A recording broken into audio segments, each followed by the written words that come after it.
G'day everyone. This is another video, another short one, another bit of a play around this one. I actually found this in my aircraft library. I think I bought it from Got Friends earlier, well maybe last year even, and I've never even flown it. But I just thought I'd test it out because it might be the ideal little toy to play in the sim in the 1 meter mesh. So it's just a little drone. I'll just flick to the outside view. It's an awesome little thing. I've just had a little bit of a play now just to get the controls set up, and it's got a whole lot of cool features. So it's different to fly than a helicopter. So at the moment I just apply a bit of power and I can flick on a button and then it will, hang on, pause, that's what's happening. So you've got a ground tracking thing and an auto hovering. So at the moment we're just set to track to the ground, and you'll see on the throttle there, it's got a little dial on the end of it. I've just got it set up to an axis which you can just roll on and roll off for different heights. So I'm just adjusting the height now, and then I'll pull it back down. The minimum it sits at looks like it's about 5 feet off the ground or something like that, and just fly it on the on your joystick, on your sight click forward and back. You can pull it off the ground tracking mode, and then I'll go full noise now, go down and follow this river, follow it through some of these pumice washes. I might just take it out of ground tracking and fly it manually.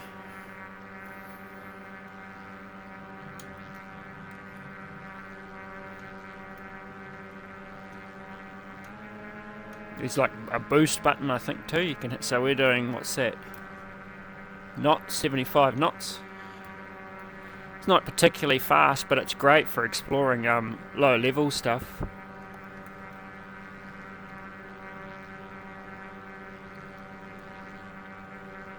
This is a real good way of showing off the 1 meter mesh too, just as how much detail you can play around with the this little thing. I'll flick on the ground tracking now.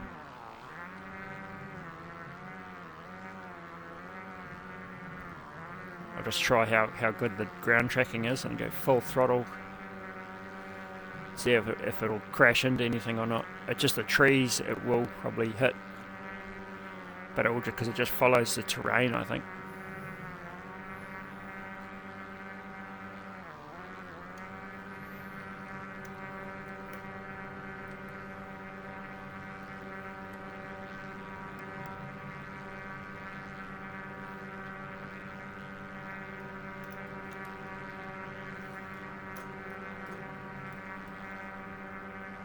Yeah, it's really a lot of fun for this low level. It's just actually putting a big grin on my face. Like, it's fast, just fast enough that you can still control it, but it's slow enough that you can get in amongst all the stuff and not overshoot everything. We'll head down to the south end of this valley and around into the Mangamari Saddle.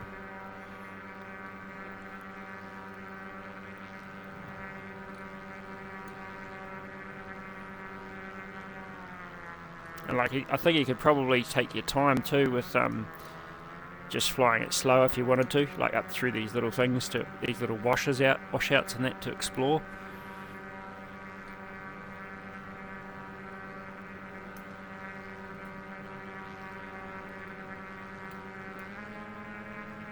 The boost doesn't only last for a few seconds, I think, and then you got to wait for it to almost like recharge again to do it.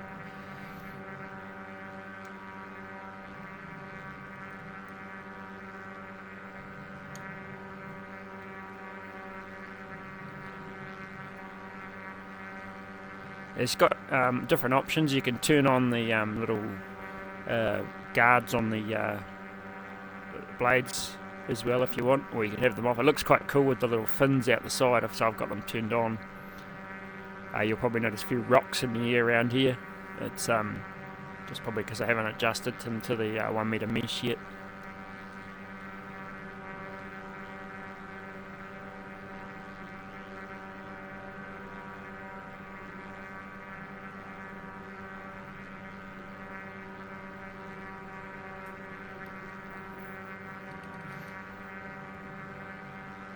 shoot up here because there'll be some cool open tops. We can have a quick play around in there before I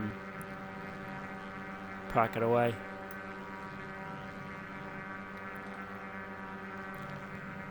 I think I found the new machine for doing recce for the different areas if I end up going in there at some stage on foot.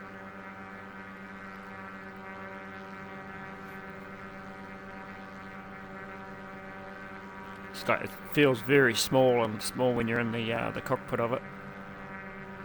Now we're going to test out its climb power here. It's not the fastest. What are we doing? 30 knots.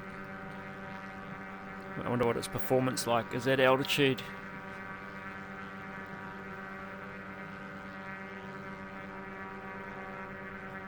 Definition of low and slow this.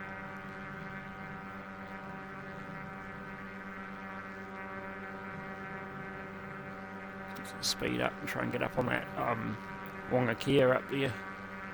Then we'll dive down from there into the saddle. And follow one of the ridges down off one of the rocky bluffs.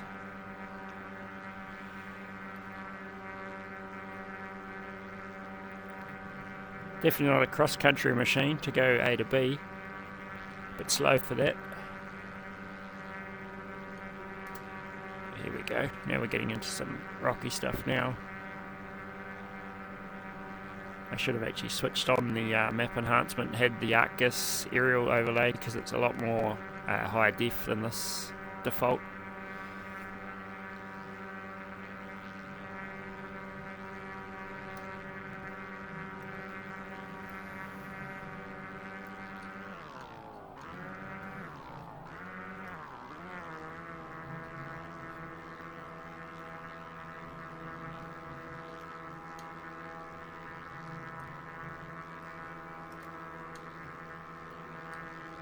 You can even back up.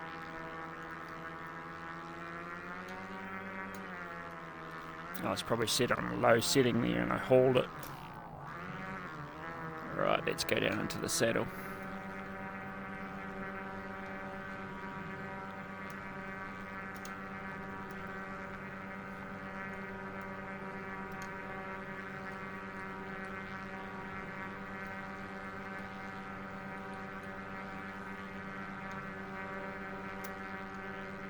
It's just a lot of fun to throw around, especially because you can do it quite in close to the ground. I've only really just had a quick play on this, so I'd say with a bit of practice you could probably do some pretty cool stunts and stuff with it too. I haven't tried looping or rolling it yet.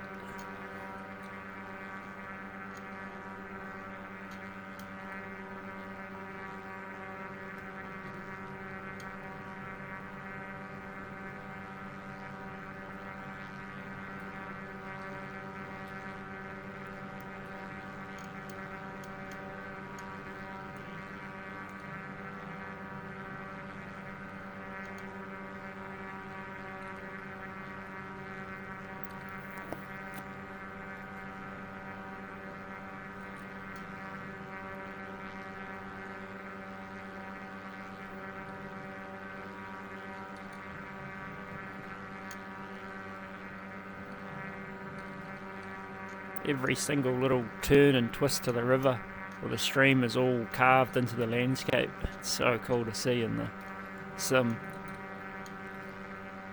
And the fact that the frame rates are still like probably at least 45.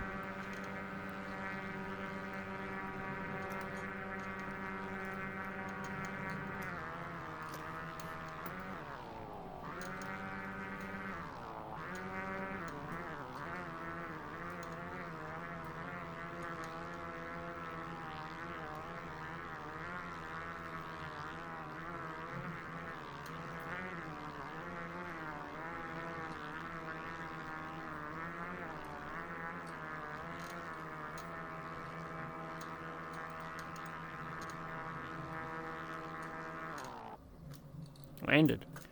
We're at the saddle. I might just shoot down to the waterfall below the hut here because I wanted to see what that was like in the 1 metre. I've actually taken out my custom scenery for it because I just had manually manipulated the landscape for it. So I'm going to go and have a look what the actual mesh is like. It might be a bit hard to see in the trees, so we might have to go down amongst them, but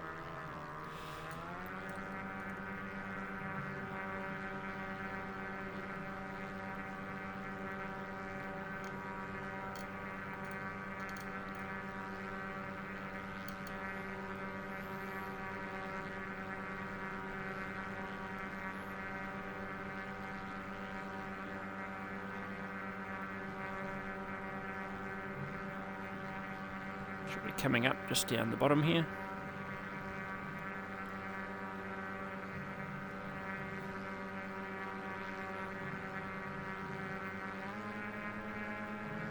So it boosts from 8,000 RPM to 12,000 RPM by the look of it.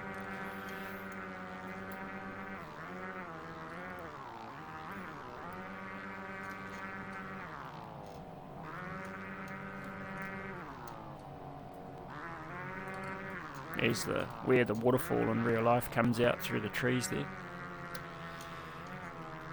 It's sort of quite hard to make it out because it's almost like a fissure in the rock there it comes down through.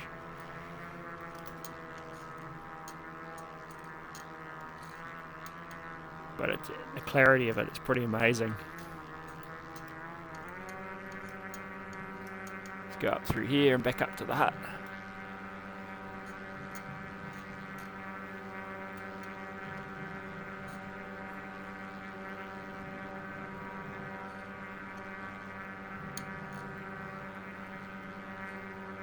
This would be a lot of fun with multiplayer too, like chasing through like canyons and things like that.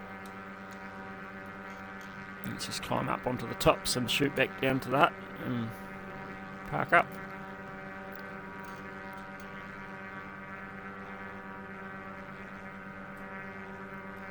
Even the hardware trim on my Rhino works quite well with it too.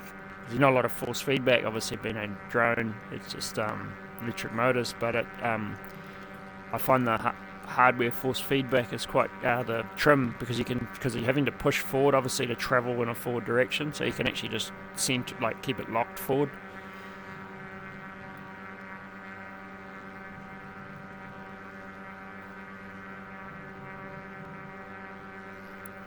I love it, just such a simple little machine and good fun.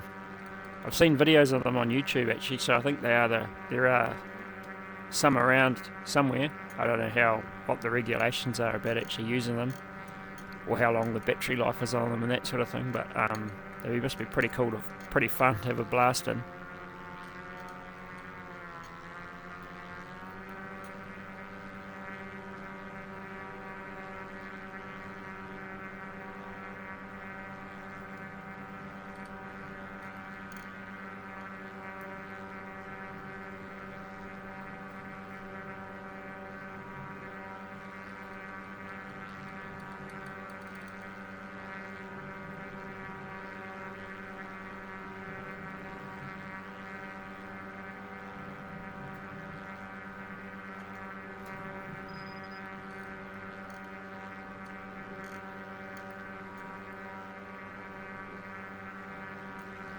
The old airstrip.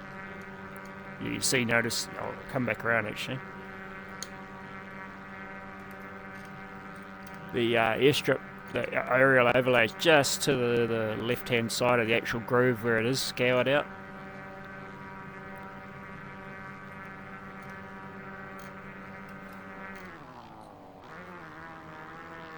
Come back into the hut.